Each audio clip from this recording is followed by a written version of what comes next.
Assalamualaikum warahmatullahi wabarakatuh. Gimana kabarnya guys? Gimana kabarnya teman-teman? Apakah kalian sudah mengubah pola hidup kalian menjadi pola hidup yang lebih sehat lagi? Apakah kalian berhasil atau malah gagal-gagal terus?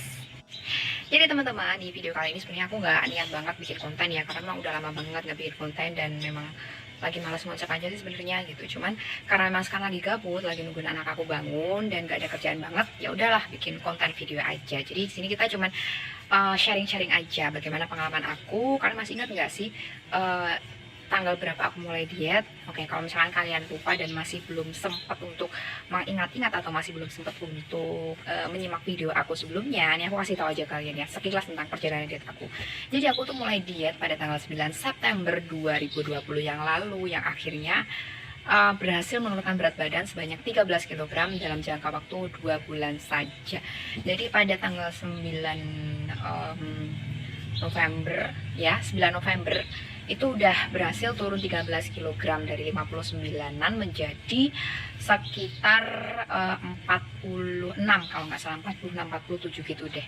Dan sebenarnya target aku itu awalnya di 50 kg. Sedangkan suami aku kasih tantangan di 47, ya udahlah. Akhirnya aku berusaha untuk menjalankan pola diet aku. Sebenarnya sih nggak ngoyo-ngoyo banget gitu loh, tetap makannya tuh tetap banget dan tetap menghitung kalori yang aku konsumsi per harinya itu. Akhirnya pada 2 bulan setelah aku berikrar ingin menjalankan diet itu, berat badan aku turun menjadi 46-47 yang artinya sudah mencapai target banget gitu ya. Oke, dan setelah aku berhasil mencapai target, sebenarnya sih di angka 46-47 itu aku udah maintain kalori, yang artinya aku tidak mau defisit lagi. Jadi pola makan aku udah mulai bertambah. Dari yang sebelumnya aku mengkonsumsi sekitar 1200-an kilokalori, aku udah nambah menjadi 1600, 1700, bahkan kadang bahkan kadang sampai 2000 waktu itu ya. Tapi ternyata teman-teman, maintain kalori aku gagal gitu. Sebenarnya kalau bilang gagal, ya emang gagal karena memang aku maunya di angka 47 itu udah stop, nggak mau menurunkan berat badan lagi. Tapi dengan pola makan aku yang di 2000 kalori tersebut ternyata masih turun-turun aja berat badan aku. Sampai kalian tahu nggak sekarang berat badan aku berapa? 41, 42. Dan itu menurut aku sih suatu kegagalan yang tidak terlalu menyedihkan gitu loh, karena aku bisa memakan kalori lebih tinggi lagi. Oke, dan kalian tahu nggak sekarang aku makan berapa kalori per harinya?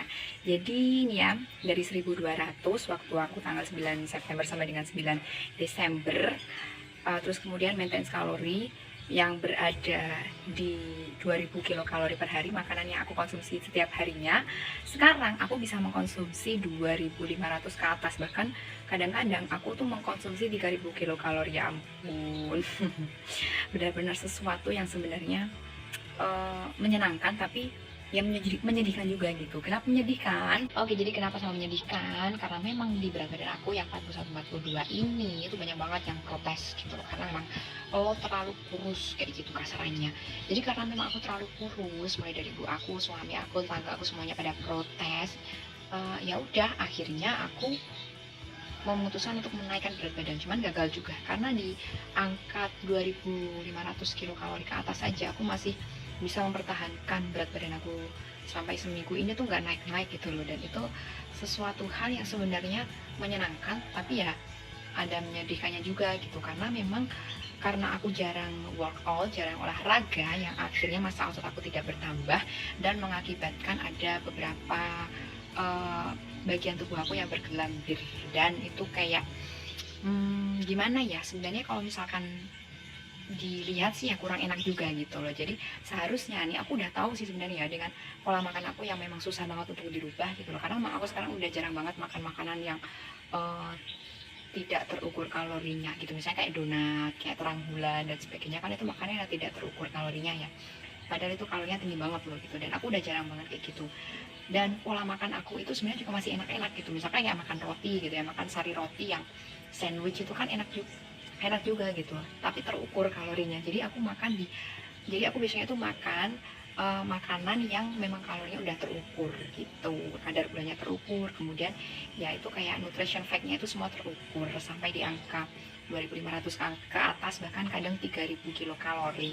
Itu aku baru berhasil maintenance kalori di angka yang stabil. Jadi udah 1 minggu ini aku coba untuk menjalankan pola makan di angka 2.500 ke atas dan tetap jadi nggak bisa bertambah.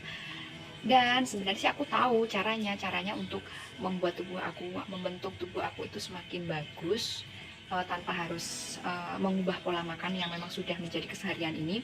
Itu gimana caranya? Ya caranya cuma satu, yaitu workout atau olahraga. Nah, olahraganya sebenarnya juga nggak sederhana, maksudnya nggak berat-berat amat, cuma angkat beban aja, mungkin sekitar 3 kg per tangan misalnya ya, angkat beban yang pakai dumbbell gitulah, namanya apa ya, dumbbell atau apa itu ya, ya udah pokoknya itu yang angkat beban itu bisa membentuk massa otot. Cuman sekarang aku lagi malas olahraga workout, ditambah lagi aku belum beli dumbbell, jadi masih ya udahlah, nikmatin aja walaupun banyak yang protes, terserah kalian saja. Banyak yang menyarankan kamu harus makan lebih banyak. Oh, ternyata tidak semudah itu gitu loh. Apa ya istilahnya itu, mengubah kebiasaan yang memang sudah menjadi kebiasaan kita menjadi kebiasaan yang disarankan oleh orang lain, itu susah gitu. Itu sama aja kayak misalkan kita menyuruh orang lain untuk menyuruh orang lain untuk mengubah hobi gitu, dan itu susah banget gitu loh. Jadi ya udah, sekarang dinikmati aja gitu. Oke, jadi di video yang memang nggak niat-niat banget aku buat ini, itu ada pesan penting yang terselip di dalamnya sih ya. Jadi yang pertama kali harus kalian ingat-ingat ya, kalau misalkan kalian mau menurunkan berat badan dan kalian kebetulan masih gagal-gagal aja untuk menurunkannya, gimana sih caranya? Jadi yang pertama kali kalian harus ubah itu bukan angkat timbangan, bukan buru-buru, bukan melulu kalian harus mengubah gaya makan kalian gitu. Maksudnya dari kalian yang sebelumnya makan nasi jadi nggak makan nasi, itu sebenarnya salah gitu. Jadi yang perlu kalian ingat pertama kali adalah mindset kalian, bagaimana kalian mengelola pikiran kalian untuk sesuatu yang lebih baik gitu loh. Jadi sebenarnya kalau misalkan kalian mengubah pola hidup kalian menjadi lebih sehat, misalnya kalian terlalu banyak makan makanan gorengan misalnya, jadi di hari selanjutnya ya udah kalian kurangin aja, nggak usah makan gorengan, nggak usah makan makanan manis yang nggak terukur, misalnya kayak donat tadi, gitu aja terus sampai akhirnya kalian sama sekali tidak makan donat misalnya ya. Karena kalau dari aku sendiri, aku masih bisa loh buat cemilan yang sama enaknya dengan donat, cuman kalorinya lebih rendah. Itu aku masih bisa, dan saat ini sih aku ya kayak gitu pola hidupnya. Jadi jangan salah ya, jangan pikir karena memang aku menjalankan pola hidup yang sampai sekarang dan aku berhasil menurunkan berat badan yang dari 59 sampai sekarang 42 itu aku terlalu tersiksa, enggak banget. Jadi aku masih bisa menikmati nasi, menikmati makanan-makanan yang ya seperti donat juga kadang-kadang aku makan gitu, cuman aku tetap mengukur kalorinya kayak gitu. Jadi yang pertama harus kalian ubah mindset kalian. Kemudian yang kedua adalah niat gitu. Jadi kalau misalkan kalian punya niat, ya udah godaan semacam apapun itu akan terhempas dengan sendirinya. Karena memang bener dulu waktu aku defisit itu aku niat banget, jadi aku sama sekali nggak nyemil-nyemil. Sebenarnya sih kalau misalkan kalian defisitnya nyantai ya, nyemil-nyemil sekali-sekali aja tuh nggak apa-apa selama kalori kalian masih terukur gitu. Udah itu aja sih sebenarnya. Dan oh ya, ada satu hal lagi yang mau aku sampaikan, dan ini penting juga sih ya gitu. Jadi untuk kalian yang sudah berhasil untuk menurunkan berat badan cuman belum berhasil membentuk tubuh kalian menjadi lebih baik, itu seharusnya kalian olahraga dan tetap olahraga, tetap workout. Kalau misalkan kalian mau misalnya ya menambah massa otot lebih baik lagi, itu kalian harus menambah protein dan kalori ya tetap harus ditambah, cuman yang paling penting itu proteinnya. Terus kemudian juga selalu olahraga sama angkat beban. Nah itu rutin angkat beban. Nanti kalian bisa lihat banyak di video YouTube itu bagaimana cara menambah massa otot, membentuk tubuh dengan latihan-latihan angkat beban dan sebagainya. Itu ada kayak gitu. Jangan kayak aku yang malas-malasan, bahkan dumbbell aja dumbbell aja masih belum beli sampai sekarang kayak gitu. Jadi ya udah, tubuhnya sekarang kurus cuman gak terlalu bagus. Nah akhirnya kayak gitu. Oke, makasih sekali lagi yang udah menyimak video aku. Jangan lupa untuk dukung aku walaupun aku males-malesan bikin konten. Jadi saran-saran dari kalian, kritik dari kalian tuh makasih banget yang udah mau berkomentar, yang udah mau kasih saran dan kritik ya. Dan akan lebih baik lagi kalau kalian subscribe, like, dan komen, share video aku ke sosial media kalian. Oke, wassalamualaikum warahmatullahi wabarakatuh. Bye.